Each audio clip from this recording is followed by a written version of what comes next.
Larry is a college professor. He gives his worst student, Mike, a task to write an essay within a week. 7 days later, Mike sends Larry a message begging him to postpone the deadline for 3 days. Larry agrees. 3 days later, Larry claims the essay, but now Mike asks for a 5-day delay. Larry is very kind, so this time he agrees too. 5 days later, Mike shows Larry a burning candle and says, "Sir, can you please postpone the deadline till this candle wick burns out?" Larry laughs and agrees. Mike laughs too, because now he can forget about submitting the essay. Why?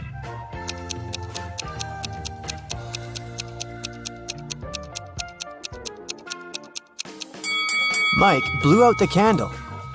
He said, "Till this candle wick burns out," not "till this flame burns out." So now, Mike can keep his candle unburned forever and never submit his essay.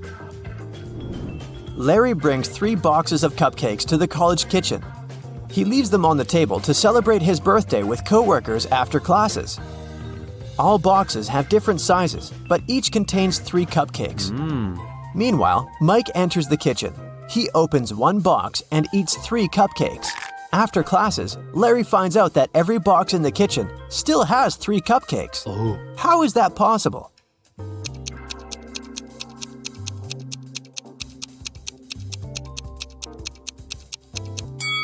Mike ate cupcakes from the largest box, and then he put a smaller box into the empty box. So when Larry opened the remaining 2 boxes, each of them still had 3 cupcakes. After classes, Mike invites Wendy on a date. Hello. Since they're both broke, they decided to take a bus ride and then walk back. The bus speed is 9 miles per hour, and the guy's walking speed is 3 miles per hour. What's the maximum distance they could ride on the bus if they must come back in 8 hours?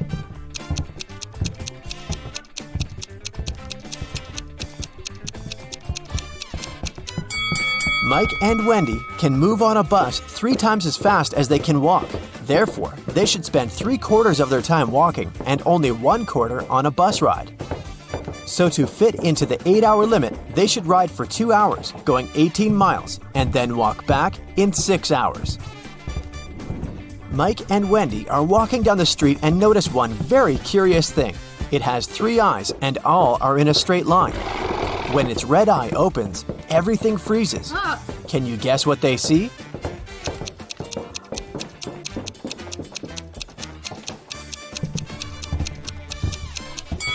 A stoplight. Mike returns to the student dormitory to find out his entire food supply is gone.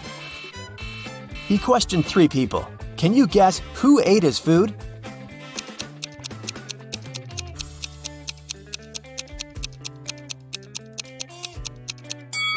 The guy on the right.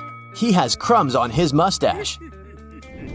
Mike goes to the library to study archival newspapers. This newspaper is supposed to have 60 pages, but pages 24 and 41 are missing. Can you guess which other pages won't be there too?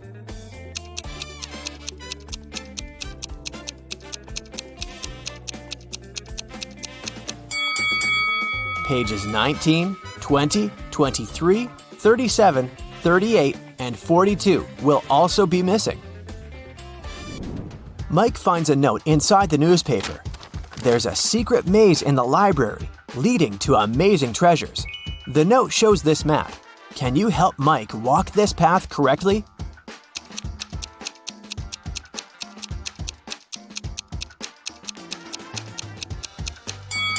Here's the right way.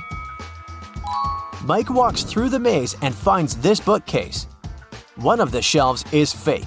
Can you spot which one?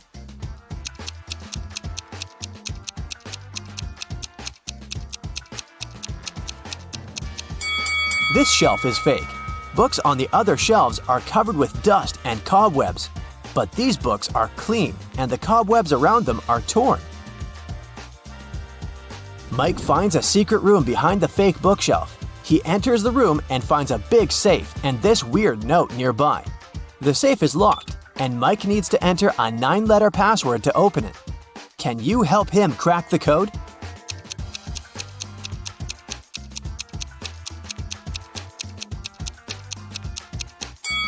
The correct password is Moonlight, and here's why. Take a look at the hint note. All Mike needs to do is to use the corresponding number letter of each word. The first letter in the maze is M. The third letter in looks is O, and the second letter in roses is also O, and so on. Mike opens the safe and finds 3 identical gemstones and a note. Suddenly, the door to the secret room slams shut and the walls begin to shrink. Mike reads the note. Only one of these diamonds is real. Find it and put it into the lock. You only have 15 seconds. Good luck. Oh no. Can you help Mike spot the fake diamonds?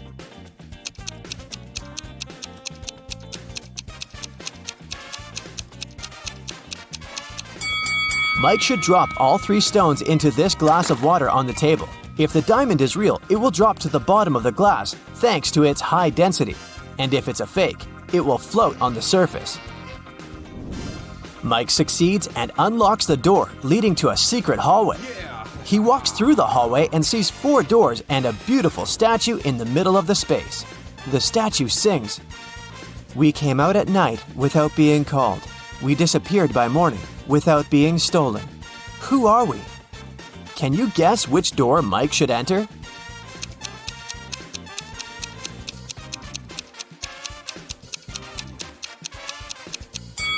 The song has a hint for Mike. The statue is singing about stars. Therefore, Mike should choose the door decorated with stars. Mike enters the next room and meets a queen. She says, "Hello, stranger. I have a task for you.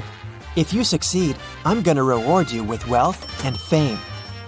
But if you fail, you'll stay here forever as my prisoner. I want to renovate my kingdom so that all my 10 castles are connected through 5 straight walls. And each wall must connect 4 castles together. Also, at least one of the castles should be protected with walls."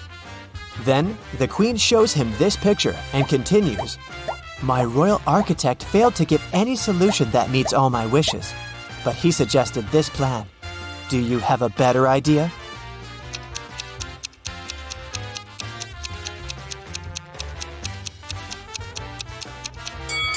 Mike should offer this solution to please the queen. Now 2 castles are protected with walls. The queen kept her word and made Mike very rich. Also, she threw a feast in his honor. Unfortunately, not all royal servants are glad to see their queen with a new favorite. Take a look at these 3 people. Can you spot Mike's hater?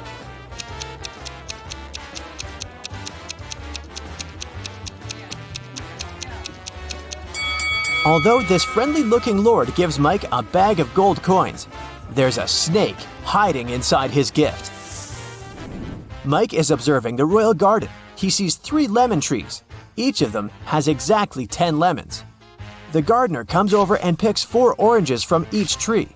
Can you calculate the number of fruits left on the lemon trees?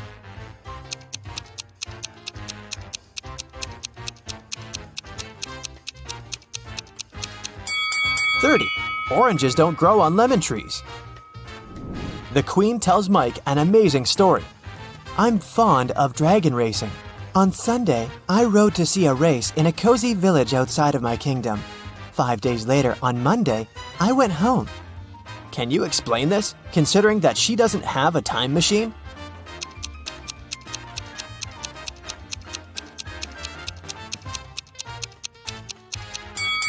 Sunday is the name of her dragon. Mike likes the kingdom very much, but it's time to go home. The queen gives him 3,000 gemstones the size of a watermelon. He rents a truck to carry them home. Mike's current location is 1,000 miles away from home. Unfortunately, the truck can only carry 1,000 gemstones at once. Also, there's a check post on every mile till home. Each post requires all drivers to pay with 1 gemstone while traveling towards Mike's hometown. But the road is free of charge while traveling towards the kingdom. Can you figure out a way to bring the highest possible number of gems to Mike's hometown?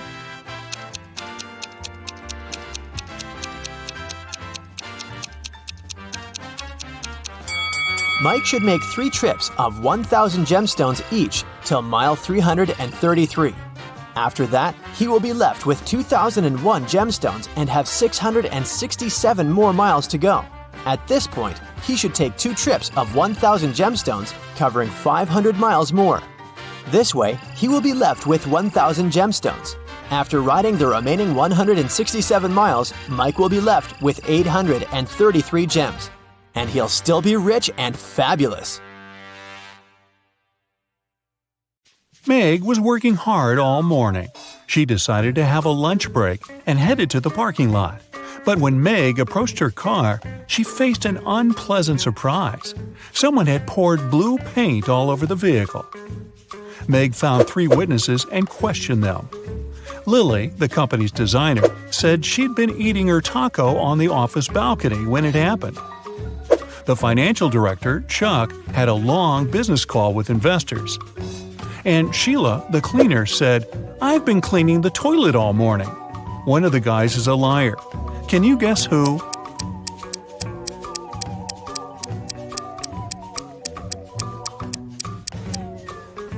Lily. There's an unpacked taco on her desk. Also, her hands are stained with blue paint. Yeah, that's a pretty big clue there. Meg's best friend, Rosie, invited her to a birthday party. In the evening, Meg went to the kitchen and saw Rosie unconscious on the floor. She called the police and they arrived very quickly. There are 5 people in the house. Their names are Peter, Kelly, Dan, Phil, and Donna. Each one is a close friend of Rosie. Officers searched the space and found these 3 numbers on the floor. Rosie wrote them with her lipstick before passing out. After seeing this clue, officers arrested one of the guests. Can you guess who?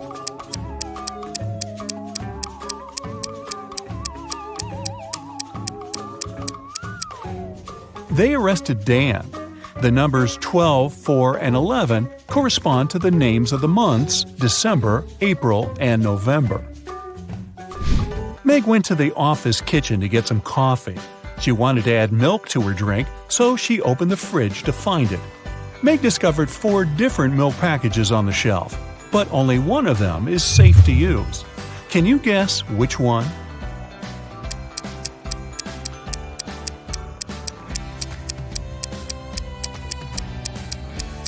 The first milk is very swollen, which means it has turned sour. A note on the second package says, "Stay away." And the 4th milk is ancient. It expired in 1995. So Meg should choose the 3rd milk. And maybe someone should clean out the office fridge. Nina purchased a pair of shoes and gave Tom a $100 bill. The price of these shoes is $30, but Tom didn't have enough change. So he brought the $100 bill to the neighboring shop and asked his friend Sam to change the bill. Then Tom returned to the shoe shop and gave Nina $70. Nina took the change and the shoes and left. Later that day, Sam brought the $100 banknote back to Tom. He said, "This bill is fake. Give me back my money." Tom had to use his own money to return his debt to Sam. So, how much money did Tom lose?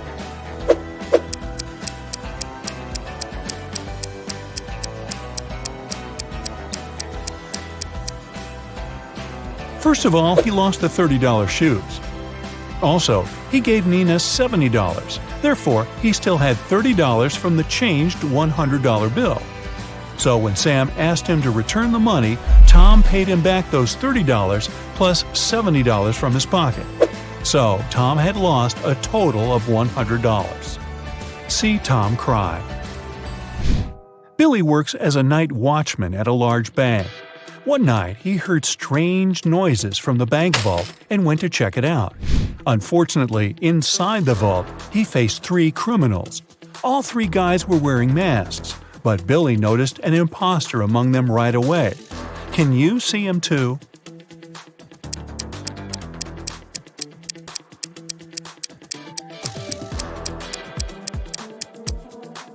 The guy on the right doesn't have gloves. This way, he would have left his fingerprints all over the place. So, he's probably an undercover cop. Bella is a famous blogger. She took this picture during a running contest and posted it in her stories. Her followers commented that one of these guys is playing unfairly. Can you guess which one?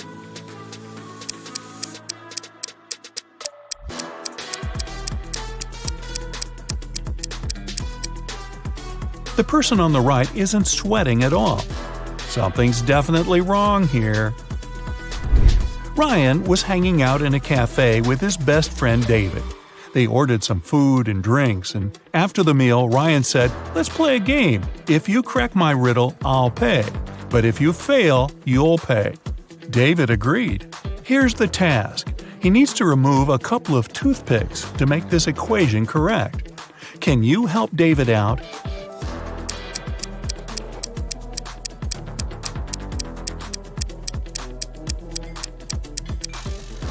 Here's the solution. Ms. Green is a college teacher. One of her instructors, Rosie, has been cheating on tests multiple times. One day, Ms. Green lost her patience and told Rosie, "If you tell me a lie, I will expel you from college. And if you tell me the truth, I'll still expel you." So, what do you say? What can Rosie say to prevent her withdrawal?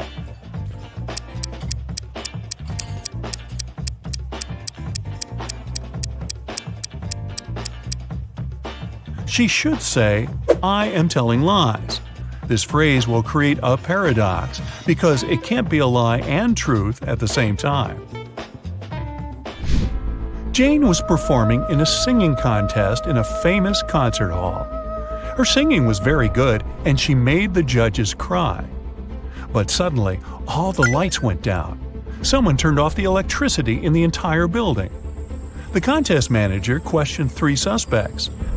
Jane's rival singer, Tilda, said, "I was visiting a coffee shop on the 7th floor when suddenly it became very dark. I had to use a flashlight on my phone to get out." Sarah, the cleaning lady, said, "I was washing the windows far away from the electrical panels." And Frank, the guard, said, "I'm so sorry, I didn't look at the security cameras because I had a personal emergency call." Who's lying?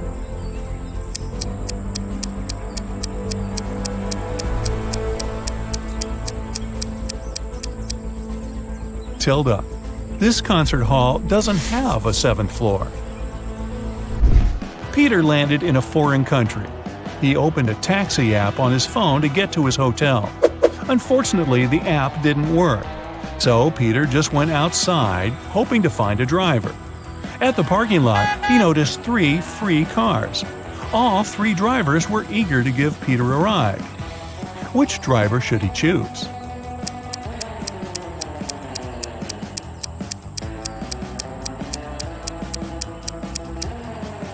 Look at the first taxi. There's a puddle of oil under this car. Probably not the safest option. As for the third car, it only has 3 wheels. So, Peter should pick the second driver.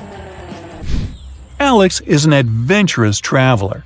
One day, he was walking alone in the jungle and got caught in a trap. Now he's hanging on a tree tied upside down. The rope is anchored in the ground. There's a candle burning below the rope. Very soon, the rope will burn away. Also, there's a hungry tiger under the tree waiting for Alex to fall. Now, what would you suggest to help Alex survive in this difficult situation?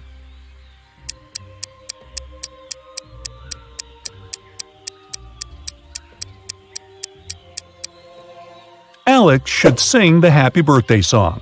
The tiger will blow the candle out to celebrate, and Alex will get a chance to escape. Now, don't complain to me, I just read these off the script. Mia came home from work late at night as usual. She lives with 3 roommates. When Mia entered her bedroom, she noticed someone had stained her favorite carpet.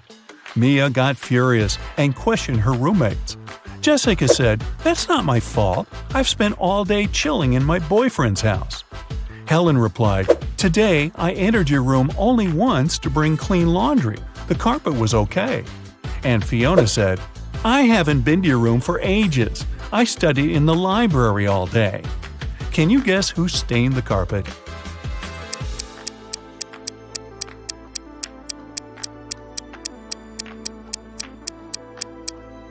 Fiona. Take a look at her hands. The color of her nail polish matches the stains on the carpet perfectly. Will has just moved to San Francisco. He needed an apartment to stay in for at least a year, so he searched online. He found 3 options and liked them all equally. Will went to check out all 3 offers one by one. After that, he found out that 2 of the 3 offers were scams. What about you? Can you see anything suspicious in these advertisements?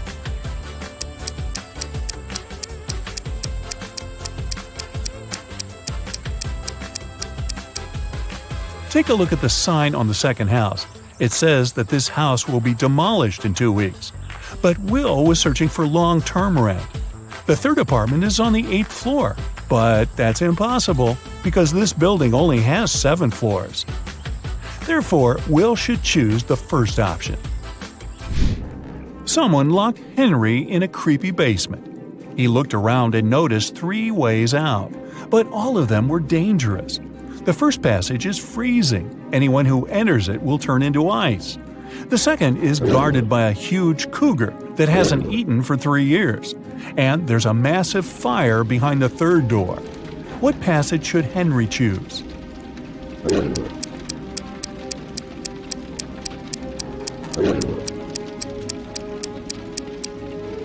The second one. The animal hasn't eaten for 3 years, so it's not dangerous anymore. Kind of shriveled, actually. Anna went on vacation to Hawaii and stayed at a luxury hotel. The hotel manager told her that they had only 3 empty rooms left. Anna could choose the room she liked best. Can you help her make a wise choice?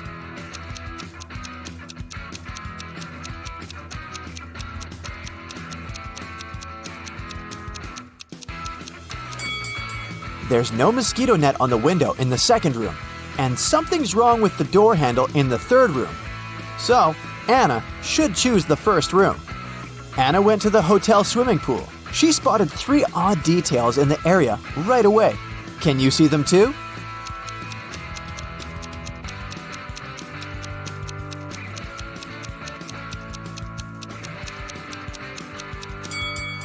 There's no ladder in the pool. There are 2 suns in the sky, and this guy is sunbathing in a winter coat. After lunch, Anna decided to go on a boat trip. At the pier, she met 3 sailors. Bob offered her a 3-hour sailing and fishing trip for $10 only. Kyle offered Anna a personal diving class for $200. And Daniela offered to have a boat trip around the coastal cliffs for free. But only one of these offers is actually a good deal. Can you guess which one?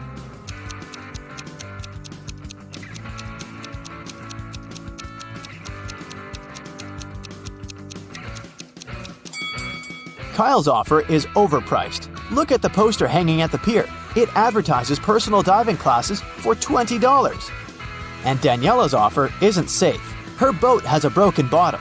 That's why Anna should accept Bob's offer. Anna woke up on a deserted island in the middle of a hot day.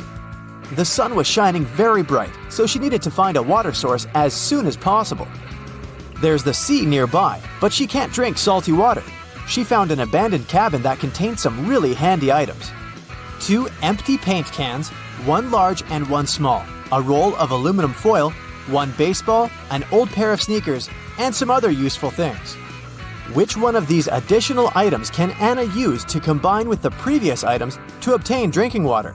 A book, a handful of tiny pebbles, or a plastic bag?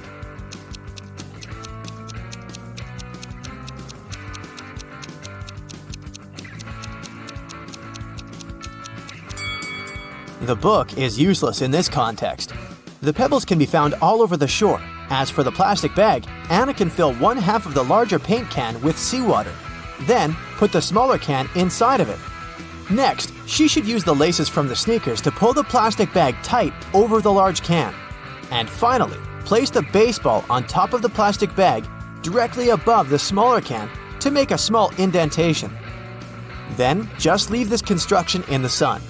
Drinking water will evaporate and condense on the plastic bag. The indentation will push the water into the smaller paint can. Anna decided to explore the island. Soon, she found a tunnel and got lost inside it. At the bottom of the tunnel, Anna saw 3 pits leading to freedom. But unfortunately, every pit is hiding some danger. A huge squid is hiding in the first pit. There's a hungry hyena in the second pit. And there's a poisonous porcupine hiding on the third path. Can you help Anna choose the safest way to escape?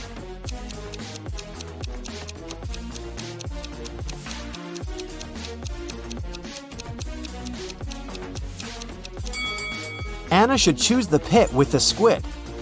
They can't live in conditions that differ from the marine habitat.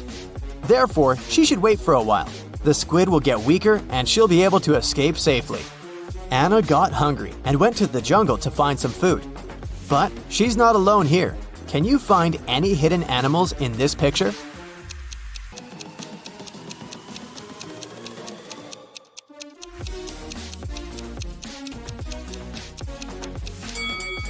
There are 6 animals in the jungle. Here they are: a butterfly, an alligator, a rabbit, a camel, a snake, and a deer. Finally, Anna found 3 bushes with berries. They all look delicious, but only one of them is safe to eat. Can you help Anna make the right choice?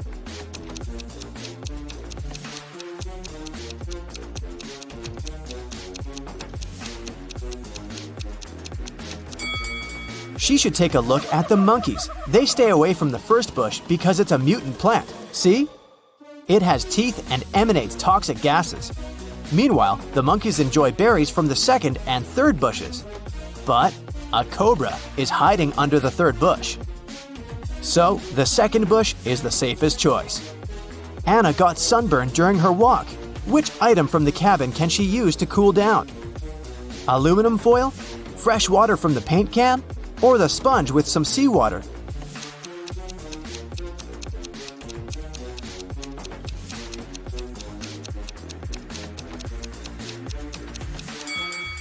The sponge with salty water will only make it worse for Anna's irritated skin.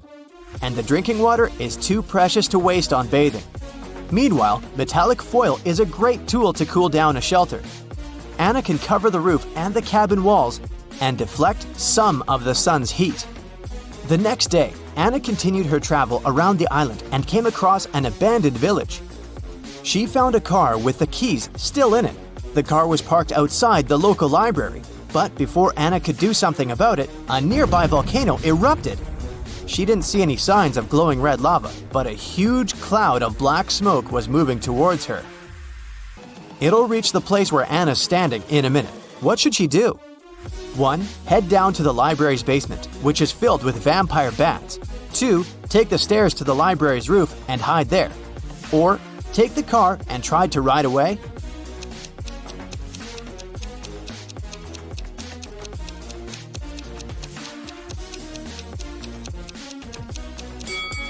Volcanic dust is very hot and moves at high speed. Anna cannot either outrun the dust or hide from the clouds on the roof. So the safest option is to lock herself in the basement with creepy bat neighbors. In the basement, Anna noticed a big wall clock. It happened when the minute and hour hand was precisely between 1 and 2. She saw that both hands lay on top of each other. Can you guess what the time was?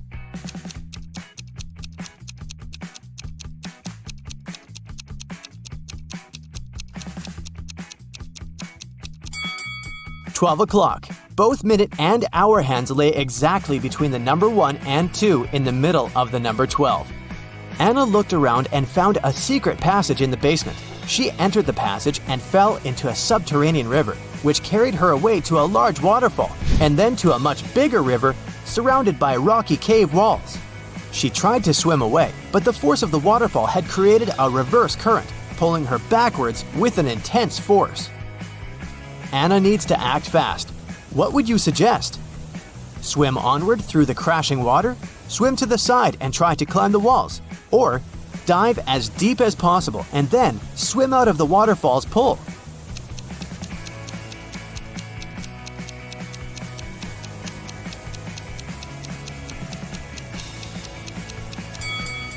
Swimming onward isn't an option. The current will pull her back anyway. The chances of directly overcoming the forces of the water are 0. But if Anna goes downward as deep as possible where the water current is not so strong, she still has a good chance to escape. As soon as Anna got outside, she met a wicked witch. She offered Anna a deal. You need to run one of these 3 tunnels colored red, blue, and yellow. 2 of them lead to a black hole, while another leads to your hotel room. Listen to my clues very carefully. Choose the reed and you won't disappear. It's a lie to say that blue isn't dissimilar.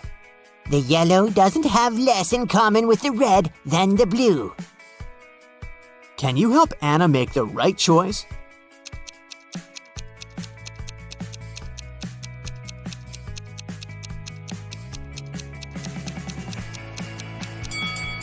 The witch said that the red tunnel won't not make her disappear, which means that Anna will disappear.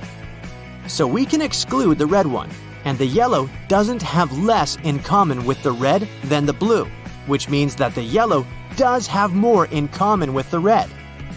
So now we can exclude the yellow one as well. Anna should choose the blue tunnel.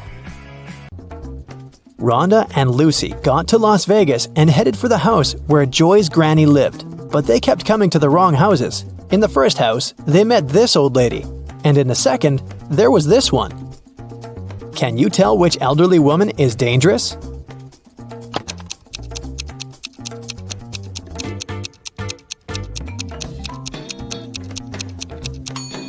The second one, she's up to something, while the first one is just getting ready for a Halloween party. The girls went to a local Halloween party. The hostesses didn't want to let them in without a password, but they didn't know it. The woman liked their costumes, so she gave them a little hint. I eat clams and I live in the ocean. I move slowly. I have 5 arms. What am I? In no time, Joy, Rhonda, Lily, and Lucy were inside. So what was the password?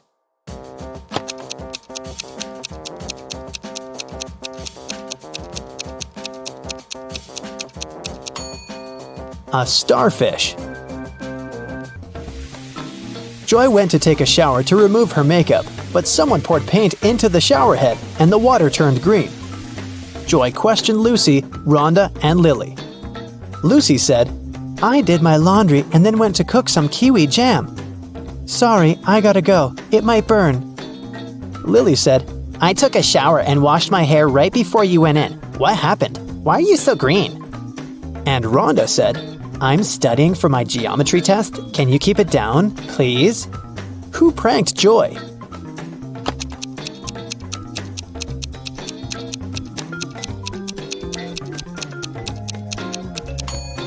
Lily said she just washed her hair, but it's dry and braided. Besides, she's wearing a dress under her bathrobe. A pretty suspicious outfit. Lily decided to stay and take care of Joy. Meanwhile, Rhonda offered Lucy to visit her aunt, Vera. She ran a magic shop with different potions. When Vera heard about what happened to Joy, she said, Okay, I need 3 ingredients to cook a healing drink. Here's the first one. When it comes to me, you go when you see red and stop at green. Can you guess the ingredient?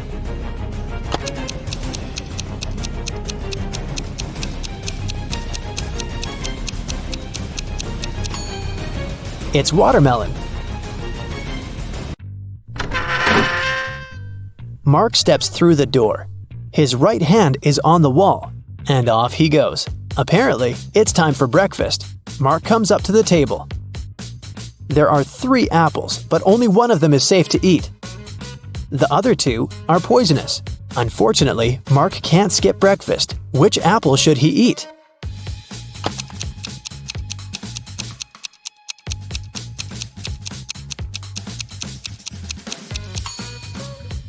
Look, this apple has a caterpillar in it. It means there's no poison in the fruit, and it's safe to eat. Sometime later, Mark stumbles across a big old castle. He should enter it and see what's happening there. He comes up to the door, but it's locked. It requires a password. Here's a sequence of numbers. 4 more digits must be added to it. Can you guess which ones?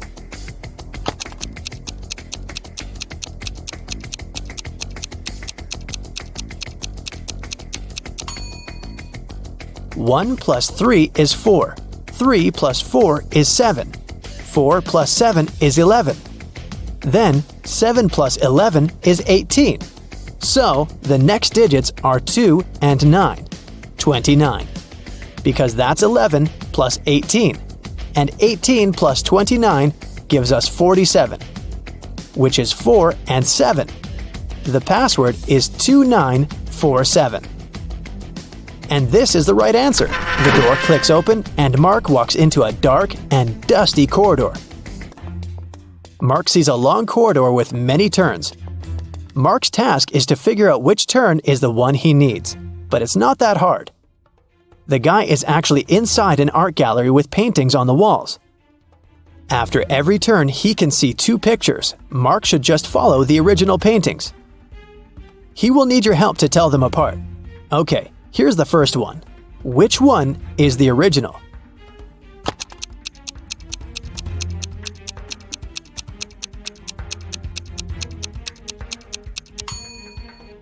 Both paintings seem to be The Starry Night by Van Gogh.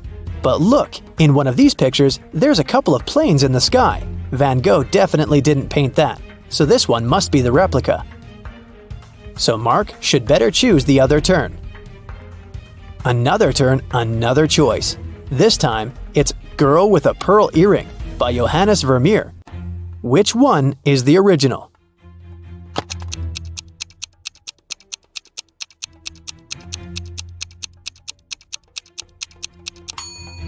I don't think the girl in the real masterpiece had a nose piercing. So the painting on the right is fake, and Mark should turn left. You surely know this one, Mona Lisa by Leonardo da Vinci. But one of the paintings is really messed up. Can you spot the difference?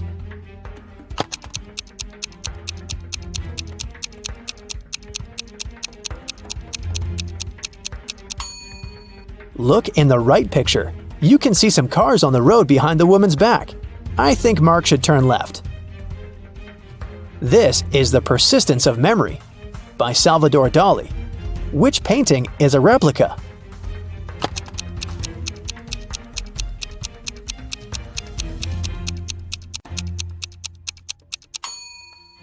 It's the one on the left. I don't think a melted modern smartphone belongs there. Turn right. And one more choice to make. It's American Gothic by Grant Wood. Look closely and help Mark choose.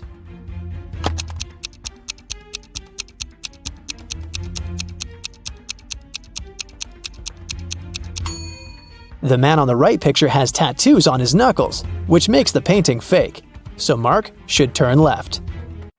3 friends lived not far from one another and often met to drink some coffee together. Their names were Mr. Blue, Mr. Red, and Mr. White. One day, they noticed that under their coats, they were wearing shirts of different colors: red, blue, and white. Mr. Blue said, "Hi, Mr. White. Have you all noticed that we're all wearing different colors that are different from our actual names?" The man wearing the white shirt answered, "Wow, you're right. Can you figure out the shirt of which color each of them was wearing?"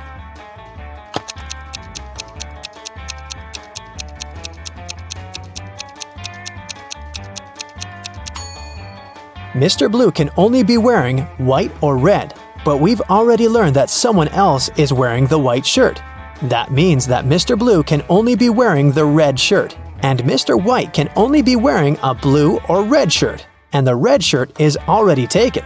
So, Mr. White is wearing the blue shirt. Then, Mr. Red is wearing the white shirt. These 3 women, Jessica, Mary, and Olivia, went shopping. 2 of them are pregnant, and one is just trying to steal a watermelon. Can you tell which one is hiding a watermelon?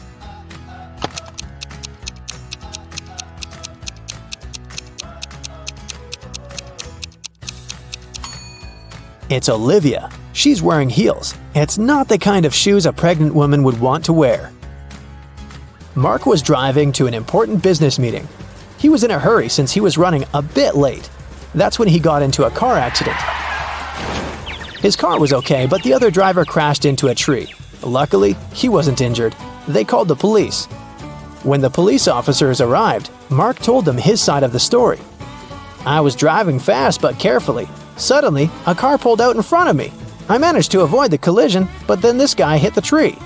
When he saw my expensive car, he started to blame me for the entire accident.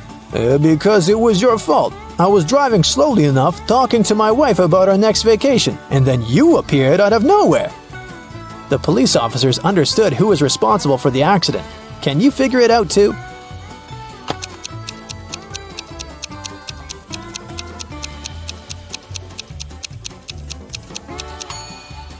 It was the other driver. He was alone in his car. It means he was talking to his wife on the phone, which is illegal. Ooh, very, very bad. Justin was an archaeologist who explored ancient pyramids. Once, something went wrong and he got locked in a tiny room deep underground. Justin had just gotten into the room through a narrow passage, which was almost immediately blocked by a rock slide. There was only one other door, and it was locked. To open it, the guy had to solve a riddle and enter a correct 4-digit code.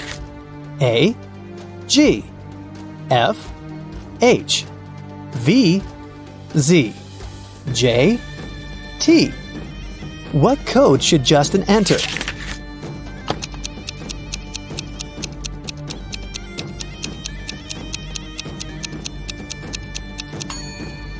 Each digit of the code is the number of letters in the alphabet that stand between the letters in the riddle. So, the code is 5139. Stephen was driving to work when he realized he left a folder with important documents at home. It was about 9 a.m. when he entered his house. At the same moment, he heard glass breaking and saw a man leaving through the back door and running to a red car. Stephen could only see several numbers on its license plate. He called the police and told them everything that happened. They didn't waste time and went to look for the guy. After searching for 10 minutes, they spotted a similar-looking car near a cafe. When they entered the place, there was only one customer there. One of the police officers came up to him. Is it your car? Where were you 20 minutes ago? The customer answered, "Yeah, the car's mine, but I've been sitting here for more than an hour." The police officer immediately arrested him. Why?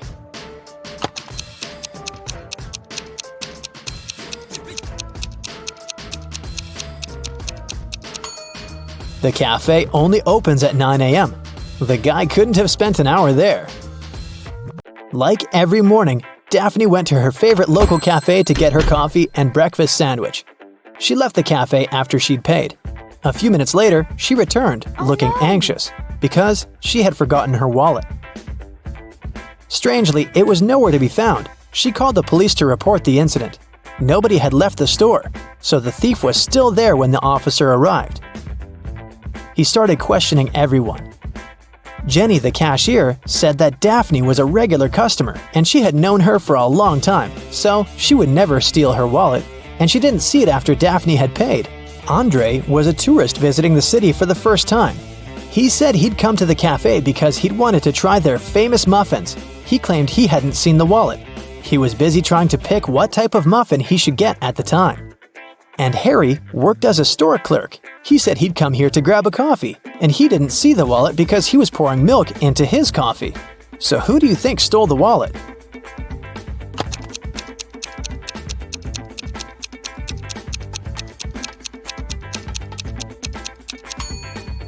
It was Harry, the store clerk, or should I say, Harold. Do you see his name tag? He lied about his name when he ordered his drink. Also, even though he said he was pouring milk in his coffee, as you can see, it doesn't have any milk in it. For several days, a large werewolf has been scaring the residents here. You know that the werewolf has a wife, and she's the only person who can calm the monster down and help him return to his human form. You have found 3 girls. Each of them might be the werewolf's wife you're looking for. You ask his wife to approach him, but none of the girls admits she's the one you need, so you have to make your own choice.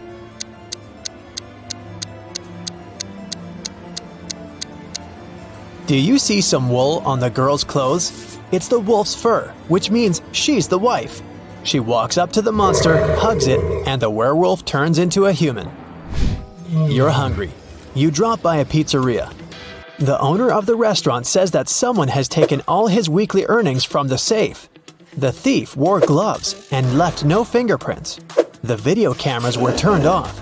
You know this pizzeria has had several similar incidents over the past year. Every time, the insurance company paid the owner the entire amount that had been stolen. You're sure the owner took his own money to use the insurance again. Take a look at the office and prove that the owner is guilty.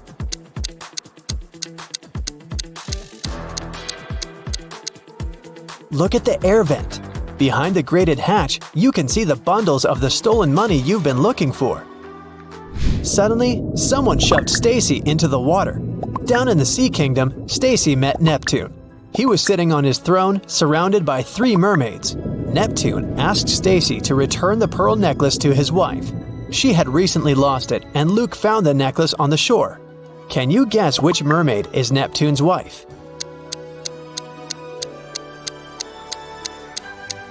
The third one. She's the only one who's wearing an engagement ring. When Stacy gave the necklace to its rightful owner, Neptune snapped his fingers. His guards brought Luke. Neptune said, "I'll let you go home safely, but you have to choose the right door." There were demons behind the first door. They were ready to eat anyone who dared to come in. There was lava all over the floor of the room behind the second door. And finally, there was a laser beam that could cut through anything it touched behind the third door. Which door should Stacy and Luke choose?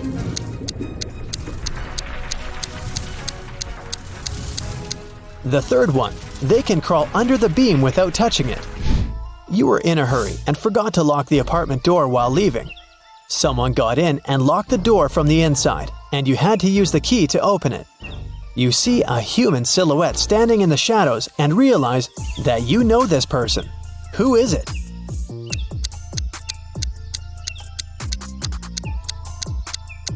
It's the woman who asked you to help her brother. She was wearing a red bracelet. The silhouette has the same accessory. "I came here to thank you in person. The door was open, but you weren't at home," the woman says. A mysterious biologist invites you to his home for dinner. He takes you down to the basement and puts 3 plates of weird items on the table. One has wild mushrooms with white gills. The second is filled with castor beans. The third has some fish brains. Which one is safe to eat?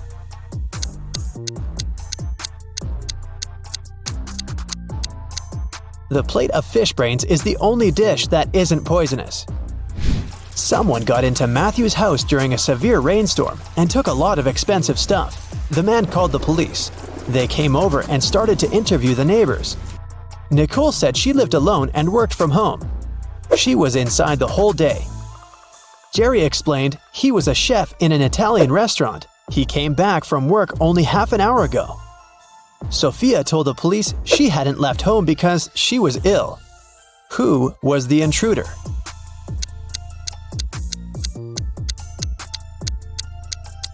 It was Nicole. She claimed that she'd been inside the entire day, but there was a wet umbrella in the corner.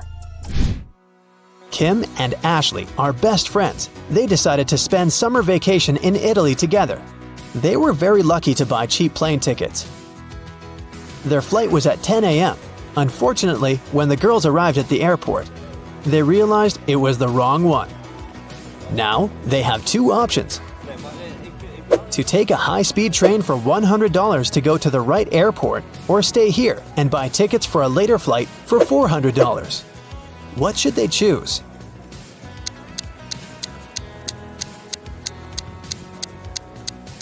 The second option. Look at the clock on the wall. It's 9:55 a.m. The boarding for their flight is already over. They won't make it even if they take a high-speed train. Kim and Ashley bought new tickets. They went to the airport restaurant to drink coffee. But one weird detail scared Kim away. She suggested they should leave that place as soon as possible. What did Kim see?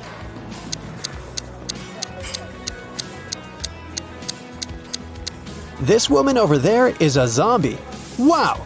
How did she get through security? When it was time to finally board the plane, it turned out there were no more economy class seats left. Kim and Ashley were offered to fly in business class. There, the girls saw 3 people. When the flight attendant served them fresh juice, she whispered that Kim and Ashley were extremely lucky. They were about to travel next to a famous Italian billionaire. Can you guess which of these passengers is the billionaire?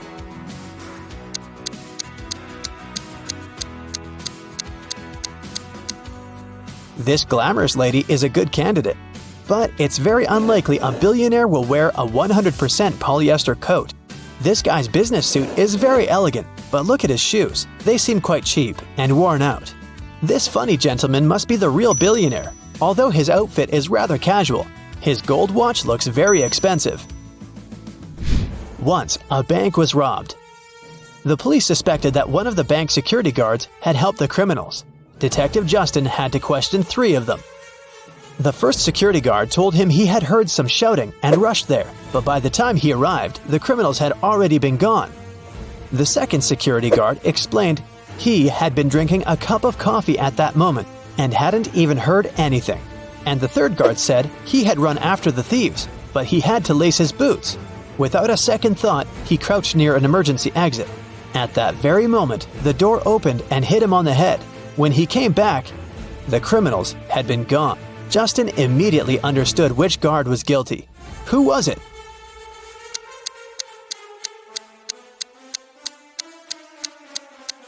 It was the third guard. All emergency doors open outwards for safety reasons. The police have been looking for Kyle for 2 days. The guy went hiking and never came back. Finally, he was found. Someone had hit him on the head and left him lying in the bushes. Kyle only managed to say, "Friend," in a weak voice, and lost consciousness. The police officers had 3 suspects, all of them Kyle's friends. Zachary said he spent the last days at work getting ready for a conference. Jesse told the detective he'd sprained his ankle and had been in bed for 4 days. And Billy explained he'd been to New York for business. The man even showed the police officers his boarding pass. Who's behind the accident with Kyle?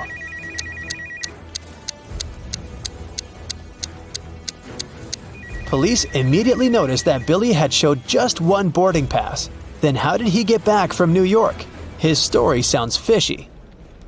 Uh-oh. Tommy was exploring old caves outside the city when he got trapped in a mysterious dungeon. There were 3 ways out, but only one of them was safe. Behind the first door, a fire was raging.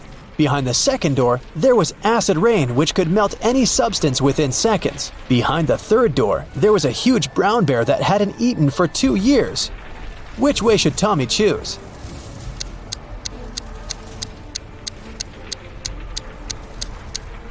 Tommy should choose the third way. No animal can go for 2 years without food and survive. Barely, haha. It was a stormy day and it had been raining for several hours straight. A car accident happened in a tunnel. The yellow car crashed into the red one. The driver of the yellow car said it had been raining so heavily he hadn't seen anything. So the accident wasn't totally his fault, but the police asked the man to stop lying and claimed it was all his fault. Why?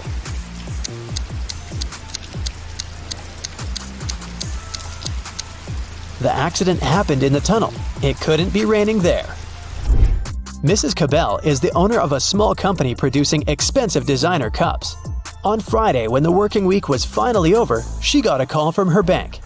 The woman found out that someone had stolen all the money she had saved. Mrs. Cabell realized it must have been one of her workers. So she asked each of them what they had been doing that day. Sloan, a sales manager, said she'd been talking to their clients and looking for new ones. Atticus, a potter, said that he always made 1 cup a day, and he showed all the cups he had done that week. Sierra, a designer, said that she'd been working, but also admitted she hadn't really been productive that day because of some family issues. Who lied?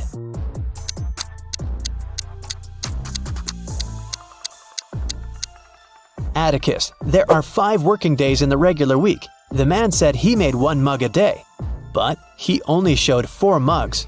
It means he missed 1 day of work. There was an incident in a secret laboratory. One of the scientists released a substance that turned people into vampires. Detective Reed arrived at the scene to interview 3 witnesses. The first scientist, Michael, said, "I stopped by the lab this morning to pick up some notes. The machines were working just fine, and I didn't see anyone. I took the papers and left." The second scientist, Lindsay, said, "I closed the lab at night. One of the PCs was faulty, but I was very tired and decided to leave it till the morning. Unfortunately, I overslept." And the third scientist, Jennifer, said, I got up early and went to the lab to check the devices. No one seems to have entered the room. I fixed one of the computers and left. Which one of them was lying?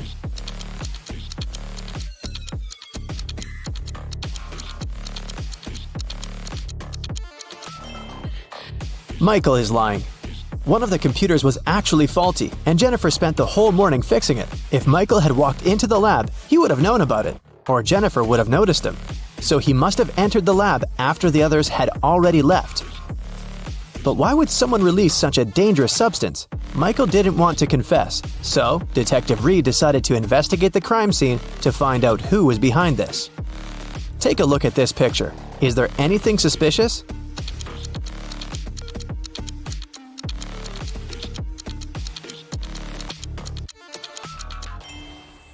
It looks like Michael dropped an ID card. And look, it doesn't belong to him.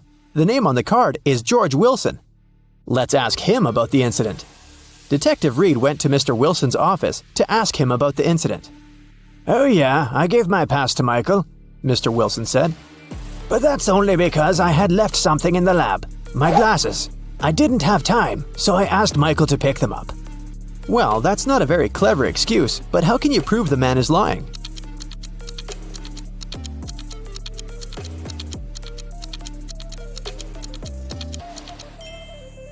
There's an open glasses case on the table, and the glasses are inside. But Mr. Wilson, didn't you say that you left them in the lab? "Oh, did I say my glasses? Sorry, I meant my papers. I made this mistake because I asked my secretary Shirley to look for my glasses yesterday." Find something to prove Mr. Wilson is lying.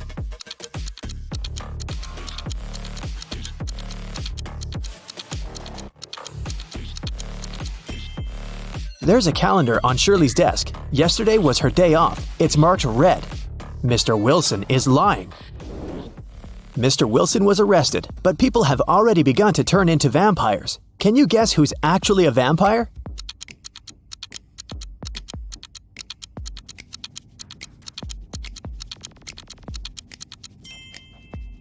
The woman on the right. She's putting on her makeup, but do you see? She isn't reflected in the mirror. Meanwhile, those who haven't turned into vampires gather everything they might need to survive. Which of these people is more likely to stay alive?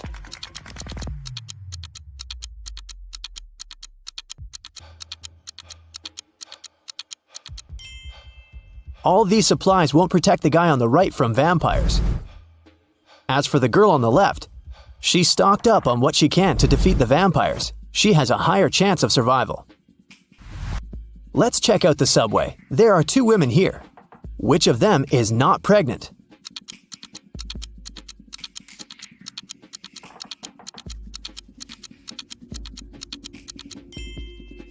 The girl on the left is not pregnant. Look, her belly is of a very strange shape.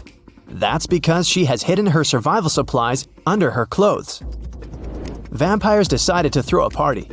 Who among those present is actually an undercover human?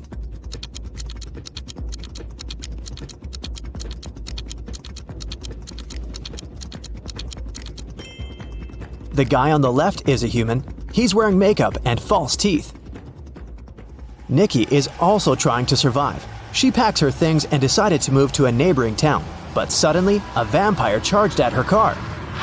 He damages the vehicle and takes away some supplies. Fortunately, he doesn't manage to bite Nikki. She escapes. Nikki has to stay home. The next day, a young man knocks on her door and asks for help. Is it okay to let him in?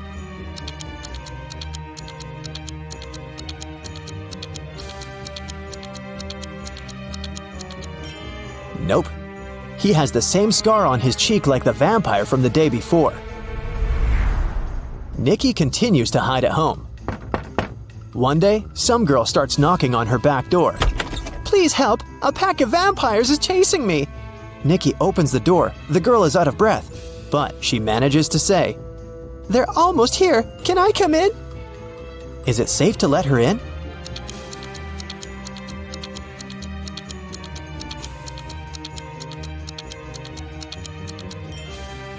No! This girl is a vampire. Anyone in this situation would immediately run inside the house, but vampires can't come in without an invitation. Nikki was checking her house and suddenly noticed that there was someone in the attic. She approached the shadows. It was a father and daughter. Please don't kick us out. Sorry, we snuck in without permission. We've been trying to hide from the vampires. The father said, "Is it safe to let them stay?"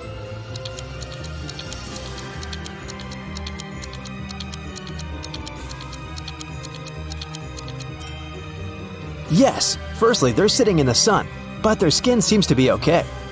Secondly, they managed to enter the house without an invitation.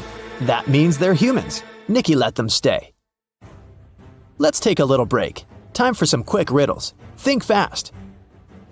A vampire lived in a one-story black cottage. He had a black cat, a black fish, a black computer, a black armchair, a black desk, and a black phone. Everything was black. What color was the staircase?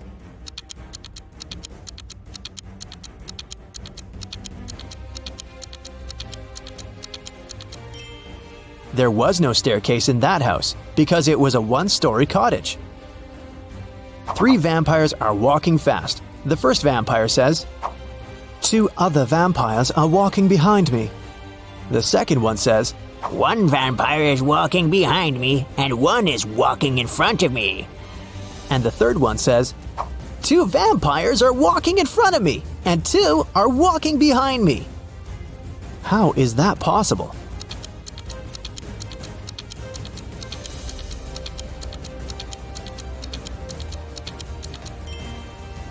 These vampires are walking in circles.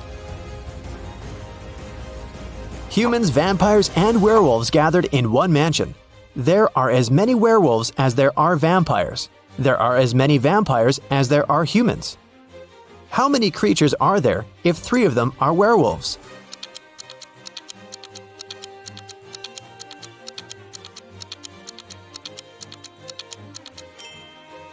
There are 9 creatures in the mansion, 3 werewolves, 3 vampires, and 3 humans. Now let's go back to Nikki and her adventures. Nikki, Peter, and his daughter Becky decided to go to another town together. It takes 2 days to get there. They drove all day until night fell. Now they have 3 options. First, they can continue driving until the morning, despite the fact that they may meet a lot of vampires along the way. Second, they can spend the night in the nearest cave with bats. And third, they can sleep in the car. Which option would be the safest for them?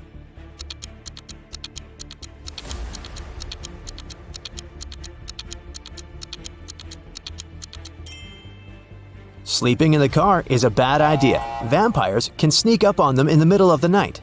A night in a cave is also a bad option. Vampires can hide among these bats. The safest option is to keep driving. Although they'll probably meet vampires, they have a chance to survive if they drive faster. They drove really fast and managed to reach the city by the morning. But when they got out of the car, they discovered they were surrounded by vampires. To escape, they need to choose one of 3 roads. On the first road, there's a pack of vampires. They're coming straight at the guys. There are wild hogs on the second road. The third road leads through a dark alley with hundreds of bats. Which of these 3 ways is the safest?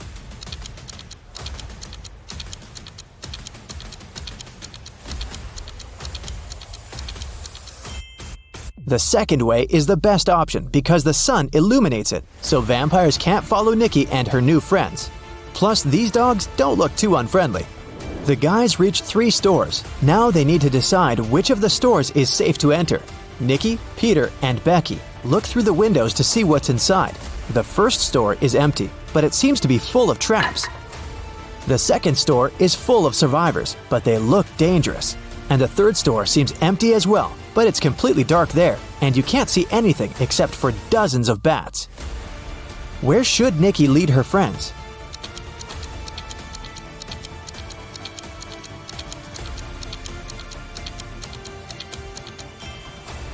The first store is the safest. If Nikki, Peter, and Becky notice these traps, then the chances are high they'll be able to avoid them. It's worth a try. There's a man in the city who's trying to survive by hiding among vampires. Nikki spent a week photographing vampires to figure out who he was. Will you be able to see who is actually human in these photos?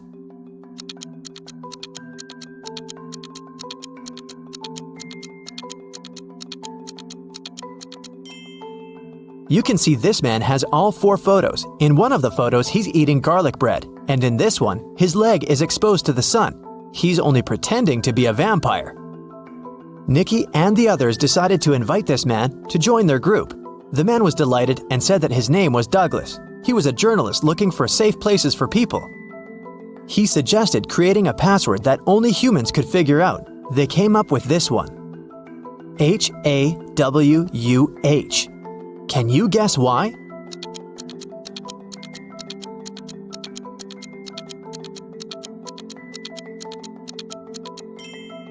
If you look at the reflection of this word in the mirror, you will see Huwan, or Huwan. Flip the letter W and you get the word human. But only those who get reflected in the mirror will be able to solve this puzzle. Nikki and her friends settle down in this town. Can you guess which of these houses belongs to Nikki, in which Peter and Becky live, and in which Douglas has chosen?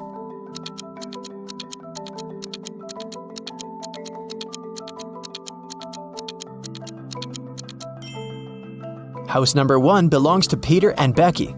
There are 2 bicycles next to it. House number 2 belongs to the journalist. Do you see his equipment? And the remaining house, house number 3, belongs to Nikki.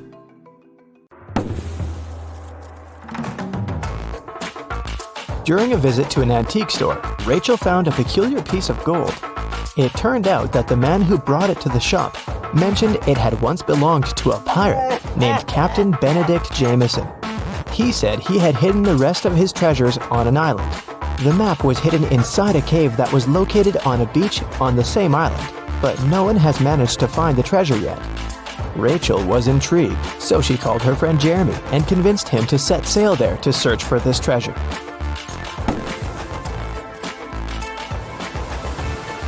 After weeks of sailing, they arrived at the island and looked for the cave first. Can you spot it?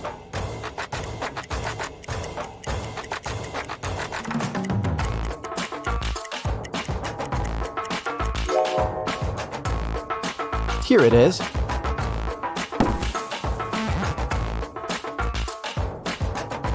Three different paths within the cave led to the map.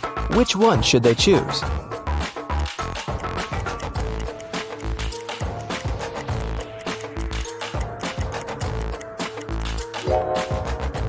Notice the blinking eyes of a wild animal waiting for its prey in the shadows of the second path?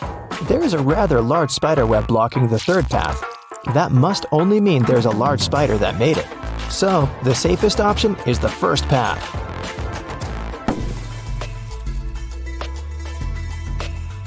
They arrived at the end of the cave and found 3 wooden boxes. Each had a different map on it. Only one map will lead them to the treasure. Which map should they choose?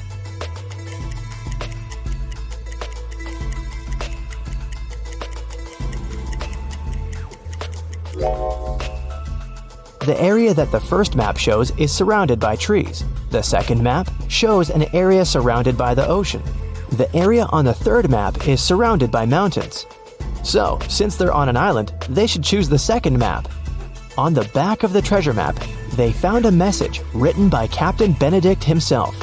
Congratulations, traveler. You've picked the correct map. Now you're a step closer to finding the rest of my wealth. But I warn you, the journey ahead won't be simple. You'll have to solve every riddle that I have for you. And only then will you be able to find my treasure. According to the map, they had to enter the forest. Captain Benedict left another riddle on the map about it. My friend will accompany you from here on, but first, you have to find the tree that it lives on. Look for a fruitful palm tree. If you try to bite the fruit I'm talking about, you'll break your teeth. I guarantee. Take a look around. Which tree do you think that the captain is talking about?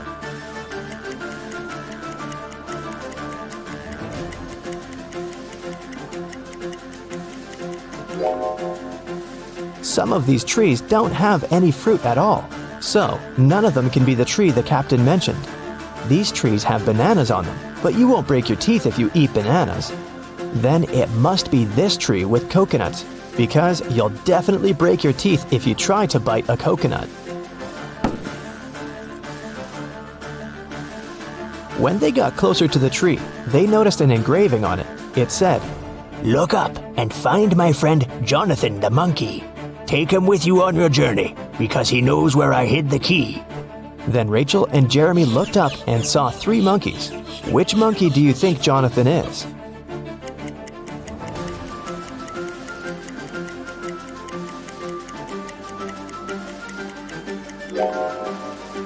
Notice that the 3rd monkey is holding the same piece of gold as the one Rachel found at the antique store. This guy must have access to the treasure, so he must be Jonathan. Rachel and Jeremy tried taking Jonathan with them, but he refused to even move. How do you think they can convince Jonathan to come with them?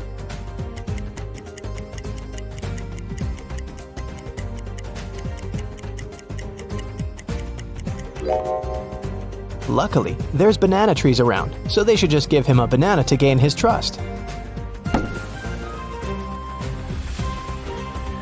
Jeremy wanted to climb one of the banana trees to pick a banana, but they were all very tall, and it seemed impossible to climb any of them.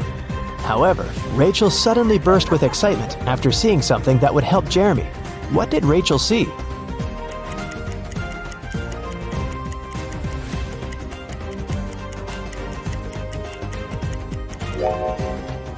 Take a closer look at the trees. One of them has an old rope ladder attached to it. Jeremy can climb up there to get a banana. After Jeremy had picked a banana, Jonathan the monkey got down from the tree to get it. While he was eating his banana, Rachel and Jeremy felt hungry and decided to take a break to eat something too. However, when they reached for the food in their bags, everything was gone. Can you guess what happened?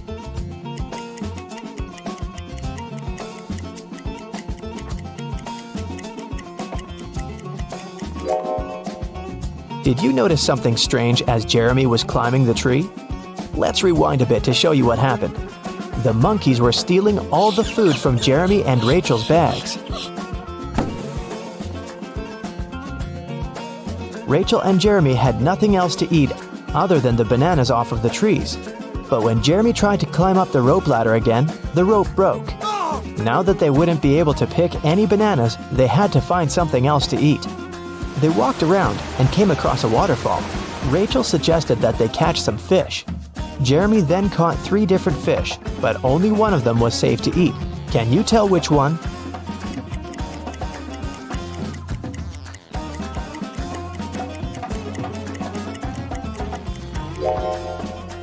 They should eat the first fish because the second fish has spikes on it, so it's not suitable to eat. The third fish isn't real. It's electronic. It has small cameras instead of eyes. They fell asleep after eating, trying to figure out where the electronic fish came from. The next morning, when Jeremy woke up, he realized that Rachel was gone. Then they heard a man's voice. Jeremy couldn't figure out where it was coming from, but Jonathan the monkey pointed to the electronic fish. The voice said, I have your friend. Answer this riddle of mine if you want to see your friend again. There's a 1-story house in which everything is green. Green walls, green doors, green furniture. What color are the stairs?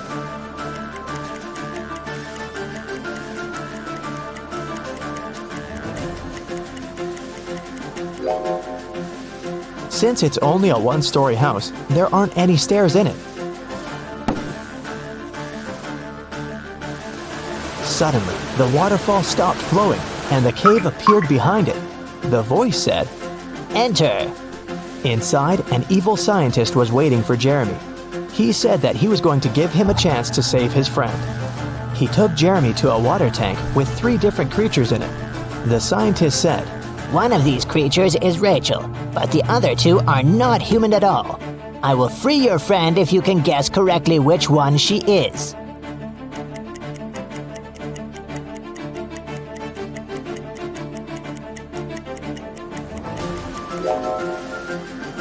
Take a closer look at the second creature. There are definitely human legs covered with seaweed. That must be Rachel. The evil scientist set Rachel free, but didn't let them leave the cave just yet. He showed them 3 gates. If they choose the right one, they'll be free to go. Behind the first gate, hundreds of poisonous snakes are waiting. Behind the second gate, there is a vicious vampire. Behind the third gate, there is a pack of hungry wolves. Which door should they choose?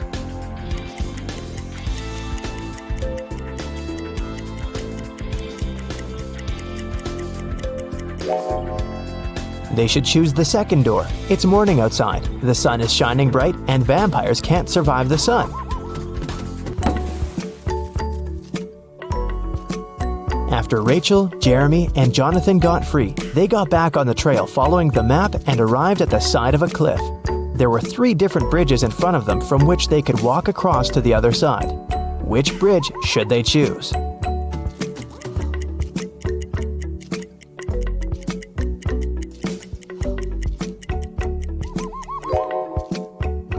The wooden bridge looks very old. It won't be able to hold their weight.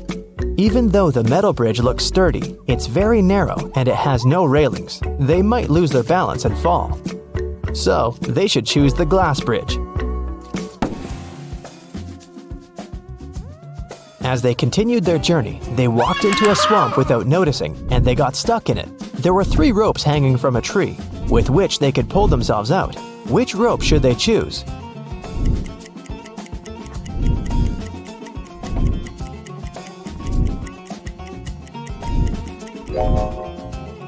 The first and the third rope are no ropes at all. One of them is a snake and the other is a tiger's tail, so they should choose the second rope.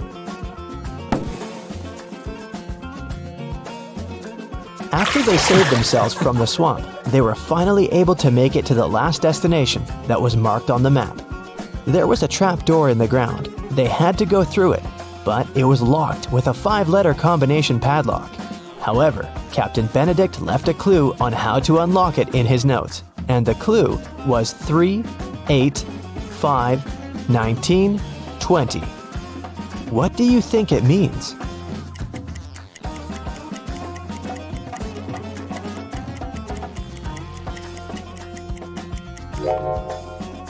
Each number represents its respective letter in the alphabet. The 3rd letter of the alphabet is C. The 8th letter is H. The 5th letter is E. The 19th letter is S. And the 20th letter is T. So the passcode is the word chest.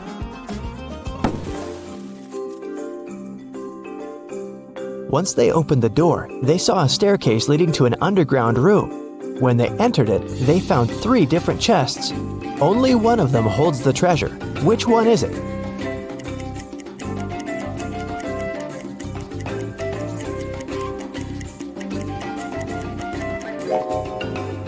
Can you see the ants coming in and out of the first chest carrying small pieces of food? And a sticky, slime-like substance is oozing from the 3rd chest. It must be filled with whatever that is. But there is a golden reflection coming from the 2nd chest. That can only mean the gold is in there.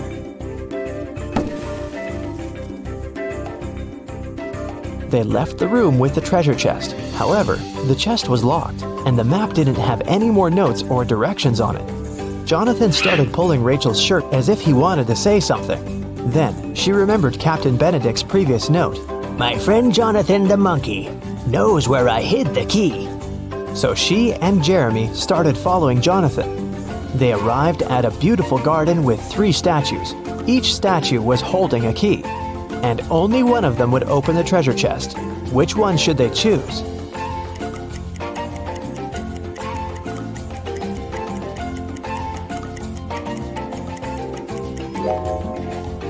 Take a closer look at the treasure chest. The lock of the chest has a little emerald on it. The first key has a ruby on it. The second key is decorated with an amethyst. And the 3rd key has an emerald on it.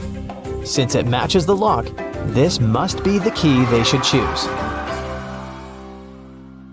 Look at these 2 people. Can you guess which one of them is just dressed up and is not a woman in reality?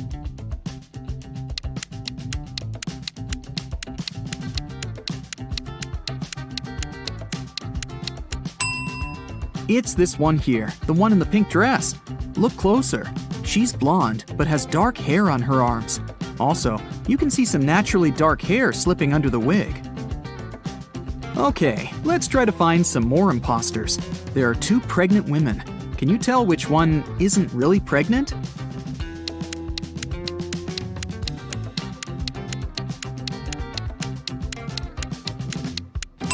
It must be this one. She has a big belly, but her choice of high heels is very questionable. Look at these 2.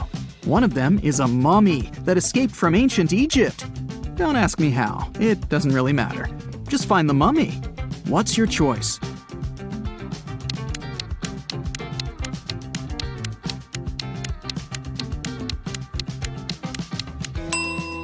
It's this one. Look at the ankle. There's a piece of bandage slipping out of the pants. Dira came to a hospital for an x-ray. 2 doctors are ready to accept her, but one of them isn't a real doctor. Take a close look at them. Who's not a real doctor here?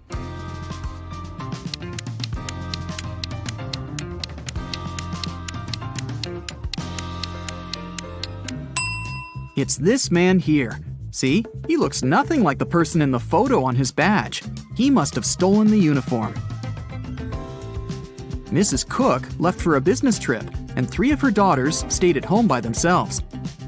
When Mrs. Cook returned the next day, she found her car crashed.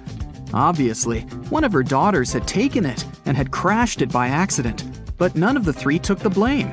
Sage said that she hadn't left the house. Leora said that her friend had picked her up for school that day. Amaya said that she had taken the bus. Who crashed the car?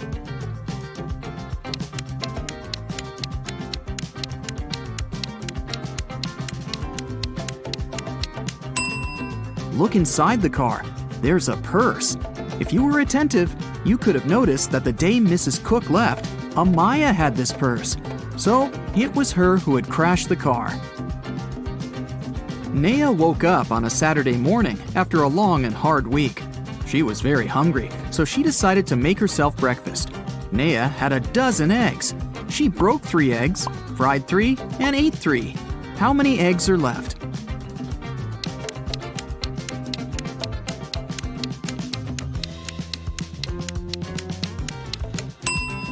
There are 9 eggs left.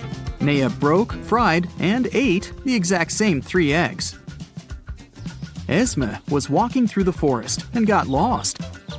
After hours of wandering around, she found a witch's house. She walked in, pet a cat, and asked the witch to take her home. The witch was making a new potion and asked Esme to give her a plant from the shelf. Esme walked there, but there were 5 of them. "Which one?" she asked. Not the one right in the middle, and not the smallest one. Also, don't take the one that's next to the pink flower. So, which one does she need?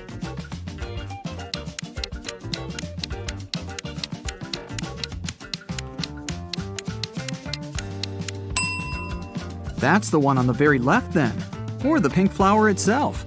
But in that case, wouldn't the witch just say so? Probably. She seems satisfied, so Esme is going back home this time. Mova was in a local park and noticed a purse. Someone must have forgotten it, so she took it to Lost and Found.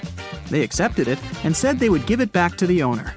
At the end of the day, 3 women came in and demanded the purse back, each stating that the purse belonged to them. Take a look inside the purse and decide to whom it really belongs.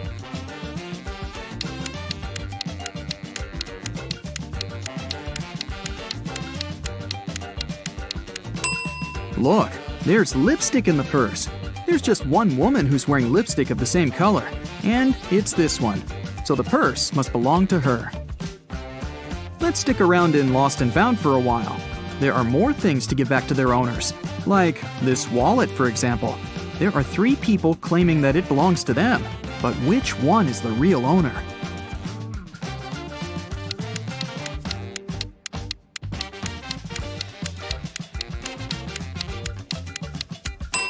Look, there's an ID card. It has a photo of this guy, so it must be his wallet. There's a backpack, and 3 people are demanding it. You can take a look inside. Who do you think the backpack belongs to?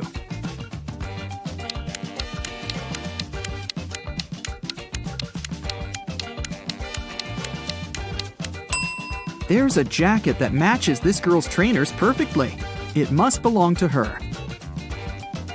Can you pick the owner of this purse out of these 3 people?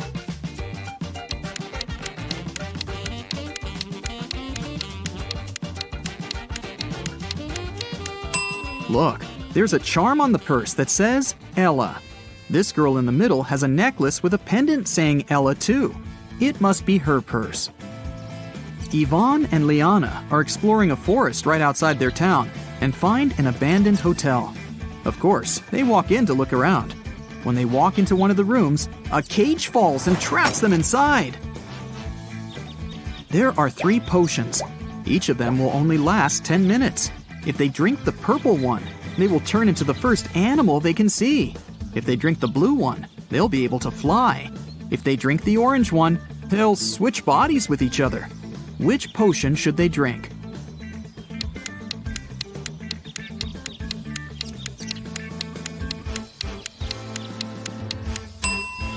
Look, there's a little mouse in the room. If they drink the purple potion, they can turn into a mouse and will be small enough to escape through the cage. What they do afterward is another matter. Inez was studying in a boarding school. She often stayed in the library till late because, well, she didn't want to spend time with her roommates. One day, she found a dungeon. Of course, she walked in to see what was there. She found a pile of old books and a journal filled with weird symbols. Can you help her decode the name of the person this journal belongs to?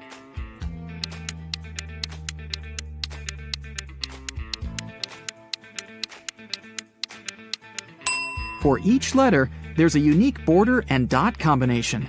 To decode, Inez just has to find the respective letter.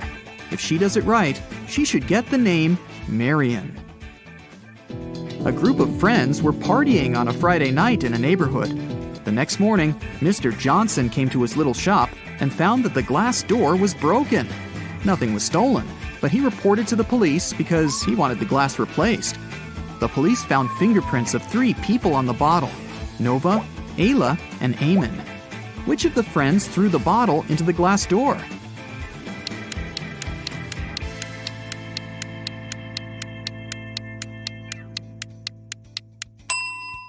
It was Eamon.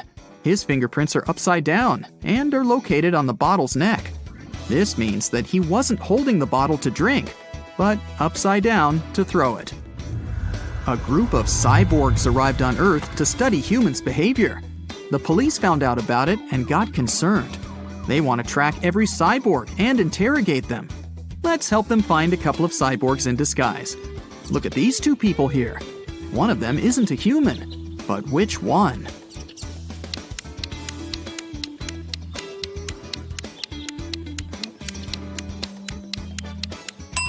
It's this guy with a tail. He wasn't careful enough to dress up properly. Here's another pair. They both seem pretty usual, but one of these women is a cyborg. Can you spot her?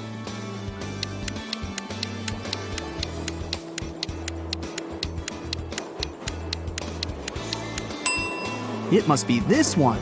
Her eye color is orange, which is not humanly possible. Look, there are 2 suspicious people in the grocery store. Oh no, there's just one cyborg. Which one?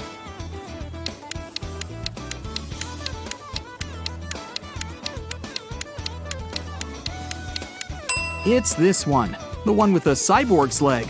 Oops, he forgot to cover it up. Then the police moved on to different houses. One officer took a look at these 2 houses today. In which house does a cyborg live?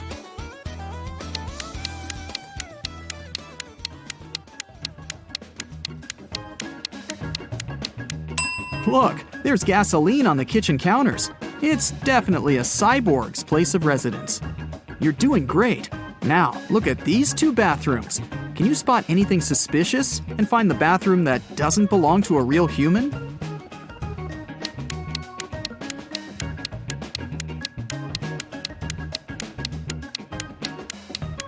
Look, there's a wrench instead of a toothbrush. I bet that's the one. A young actress, Chanel, was staying at a hotel in Miami. Suddenly, she screamed! Detective Callum was drinking a cocktail right by her balcony, so he walked in and asked her what had happened. The girl looked scared. A man dressed in black just broke into my room. I heard some scratches in the keyhole, and then he opened it and grabbed my hand. I screamed, and he ran away. Detective Callum didn't believe her. Why?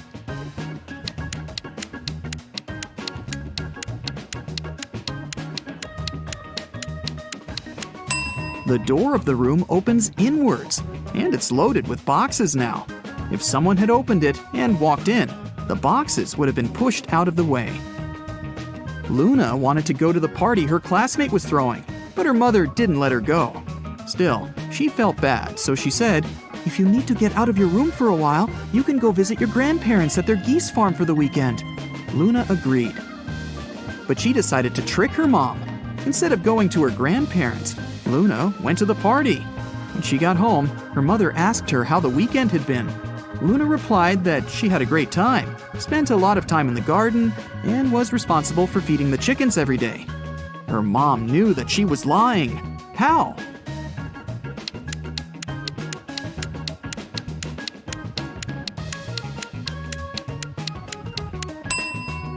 It wasn't a chicken farm, but a geese farm. If Luna had really been at the farm, she wouldn't have confused them. Like every morning, Daphne went to her favorite local cafe to get her coffee and breakfast sandwich. She left the cafe after she'd paid. A few minutes later, she returned, looking anxious, because she had forgotten her wallet. Strangely, it was nowhere to be found. She called the police to report the incident. Nobody had left the store, so the thief was still there when the officer arrived. He started questioning everyone. Jenny, the cashier, said that Daphne was a regular customer and she had known her for a long time. So, she would never steal her wallet, and she didn't see it after Daphne had paid. Andre was a tourist visiting the city for the first time. He said he'd come to the cafe because he'd wanted to try their famous muffins. She claimed he hadn't seen the wallet. He was busy trying to pick what type of muffin he should get at the time. And Harry worked as a store clerk. He said that he'd come there to grab a coffee, and he didn't see the wallet because he was pouring milk into his coffee. So who do you think stole the wallet?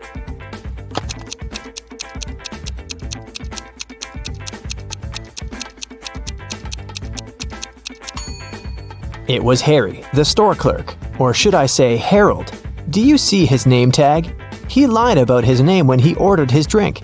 Also, even though he said he was pouring milk in his coffee, as you can see, it doesn't have any milk in it.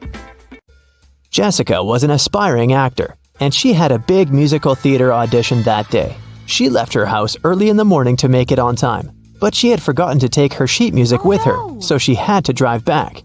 When she walked in, though, she saw her roommate lying on the floor unconscious. A nurse was standing beside her. She explained to Jessica that her roommate had been poisoned, but luckily, she'd had enough time to call an ambulance before she passed out. Jessica immediately realized something was wrong. She thanked the nurse for helping her friend and asked her if she could get her a glass of water or anything else. The nurse agreed, and Jessica hurried to the kitchen. There, she called the police saying, "There's a fake nurse in my house. She poisoned my roommate and tried to rob her." How did Jessica understand that?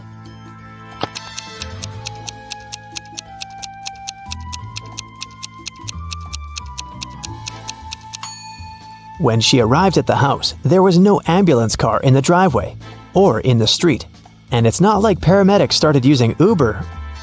And you might have also noticed that the paramedic bag the nurse was holding was slightly open, and Jessica's roommate's jewelry was dangling out of it. Anna and Catherine are both influencers, but take a look at the latest photos they posted. Which of these ladies do you think is richer?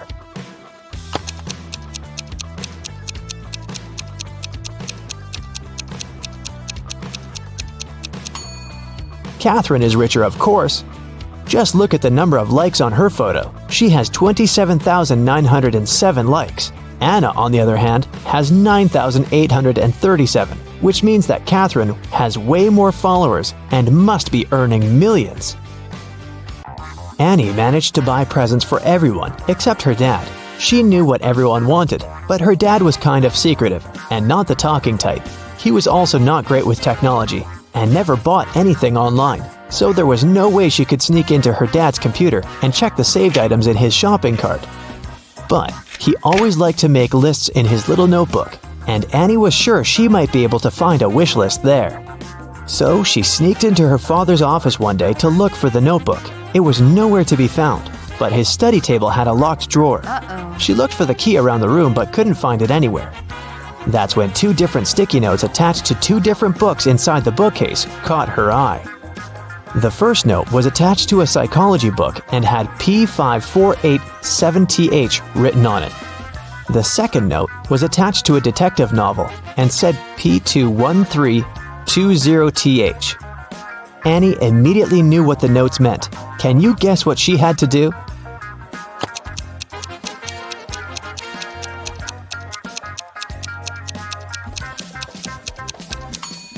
She had to open to page 548 in the first book and find the 7th word on this page. Then, she had to open page 213 in the second book and find the 20th word on that page. The words she found were under and desk. The girl immediately looked under the desk and found the drawer key taped to it. James was walking back to his apartment from work late at night. Suddenly, he was hit on the head and taken away. When he woke up, he found himself in a small room. He tried to escape, but the door was locked with a padlock. James tried to look for the key, but there was nothing in there but a window with strange-looking metal bars. Suddenly, he noticed something. It helped him to find the key. Do you see it too?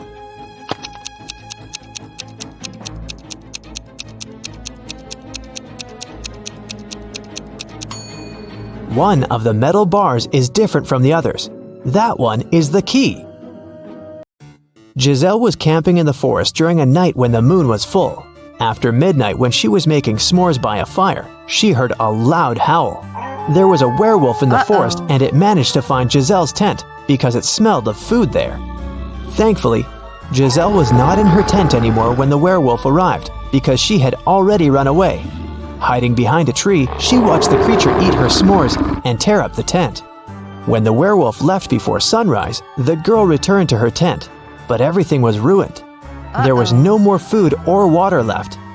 Her cell phone had run out of battery, so she couldn't call anyone. She started wandering through the forest, and soon she came upon a witch's house. When she walked in, she saw the witch and another lady. Giselle asked the witch if she could send her home. The witch agreed to help her on one condition. She would only send Giselle home if she guessed her sister's name. If not, she would turn her into a frog. Giselle knew the answer, but how?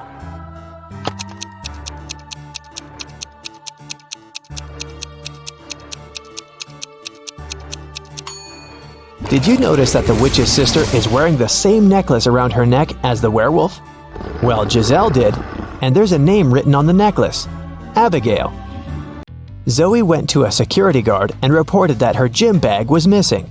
She said she'd gone to the ladies' restroom after her dance cardio class. She was fixing her hair when someone came up from behind and pushed her. So she didn't see the person who had taken her bag. The security guard refused to check the footage from the security camera that was outside the restroom. Neither did he file a report. Why?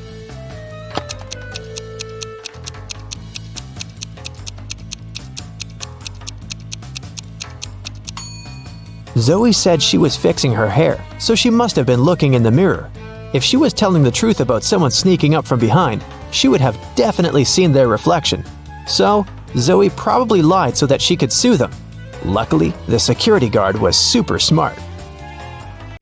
Several women went missing in a small town. James Darcy and his police team had been searching for months, but they couldn't find the place where the women were kept. One day, when Sandra was jogging, she decided to use another route to get home. As she was passing an old cabin, she heard screams coming from its basement. She immediately called James Darcy to report it. James and his team arrived at the place and busted in. They found there 3 women. They all said that they had been locked in the basement for months, but James knew one of them was lying. The first woman said that her name was Tammy and that she had spent almost 8 months in the basement. The second woman claimed that her name was Hannah and that she had been there for almost 5 months. The third woman told him that her name was Allison and that she had stayed there for about 3 months. Can you tell who the liar is?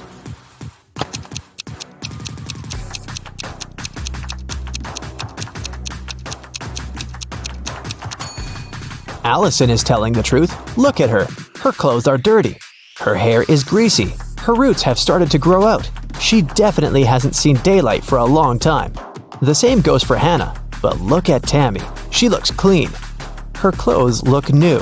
Her hair and makeup look fresh, so it must be her who is lying.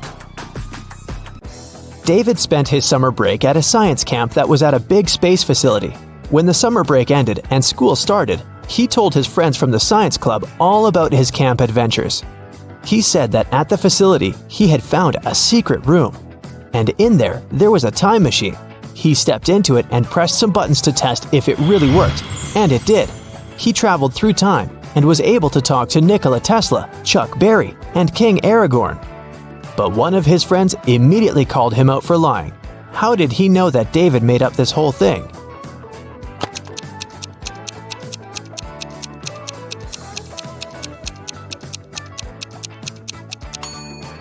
Well, even if David actually managed to travel through time, he might have been able to talk to Nikola Tesla and Chuck Berry, but definitely not King Aragorn, because he is a fictional character.